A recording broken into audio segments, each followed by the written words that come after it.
இன்றைக்கி egg rice செய்ய போகிறோம், வாங்க பார்க்கலாம். கடாயில் ஒரு 3 ஸ்பூன் எண்ணெய் ஊற்றி நல்லா சூடுபடுத்திட்டு அதில் அரை ஸ்பூன் இஞ்சி பூண்டு பேஸ்ட் போட்டுக்கலாம். சில்லி ஃப்ளேக்ஸ், மிளகுத்தூள், மஞ்சள் தூள், கரம் மசாலா, மிளகாத்தூள், உப்பு இது எல்லாமே அரை ஸ்பூனில் போட்டுக்கலாம். இப்போ இந்த மசாலாலாம் நல்லா கலந்து விட்டுட்டு 4 முட்டை உடச்சி வச்சுருக்கேன். இப்போ இதெல்லாம் இதில் ஊற்றிடலாம். இப்போ இந்த முட்டையெல்லாம் நல்லா வதக்கி எடுத்துக்கலாங்க. கொஞ்சம் பெரிய பெரிய துண்டாக எடுத்து வச்சுக்கலாம்.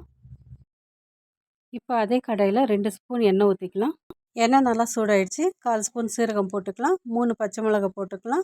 கருவேப்பிலை, இஞ்சி சின்ன சின்னதாக கட் பண்ணது, பூண்டு சின்ன சின்னதாக கட் பண்ணது. இப்போ இதெல்லாம் நல்லா வதக்கி விட்டுட்டு ஒரு 1/4 ஸ்பூன் இஞ்சி பூண்டு பேஸ்ட் போட்டுக்கலாம். சின்ன சின்னதாக கட் பண்ணி வச்சுருக்க 2 வெங்காயம், இதையும் நல்லா வதக்கி விட்டுக்கலாம். ஒரு 1/4 ஸ்பூன் அளவுக்கு உப்பு போட்டுக்கலாம். இப்போ இதெல்லாம் நல்லா ஒரு லைட் ப்ரௌன் கலரில் வதக்கி விட்டுடலாம். இப்போ இதில் ஸ்பைசஸ் எல்லாம் போட்டுடலாம். மஞ்சள் தூள் ஒரு 1/4 ஸ்பூன், அரை ஸ்பூன் மிளகாத்தூள், கரம் மசாலா அரை ஸ்பூன், தனியாத்தூள் அரை ஸ்பூன். இப்போ இதெல்லாம் போட்டு நல்லா வதக்கி விட்டுக்கலாம். இப்போ சின்ன சின்னதாக கட் பண்ண கோஸெல்லாம் போட்டு நல்லா வதக்கி விட்டுக்கலாம். இப்போ எல்லாமே நல்லா வதக்கி விட்டாச்சு. எடுத்து வச்சுருக்க இந்த முட்டையெல்லாம் போட்டு இதில் நல்லா கொத்தி நல்லா வதக்கி விட்டுடணும். இப்போ அரை ஸ்பூன் மிளகுத்தூள் போட்டு நல்லா வதக்கி விட்டுக்கலாம். இதில் நம்ம கோஸும் முட்டையும் போட்டிருக்கோம். அது ஒரு மாதிரி ரா ஸ்மெல் வரும்.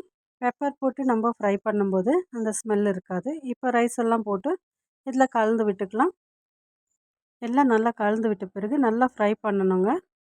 இப்போ எல்லாமே நல்லா ஃப்ரை பண்ணியாச்சு. கடைசியாக நம்ம கொத்தமல்லி போட்டு ஸ்டவ் ஆஃப் பண்ணிடலாம். இப்போ சூடான ஸ்பைசி எக் ரைஸ் ரெடி ஆகிடுச்சு. இந்த மாதிரி நீங்களும் செஞ்சு பாருங்கள்.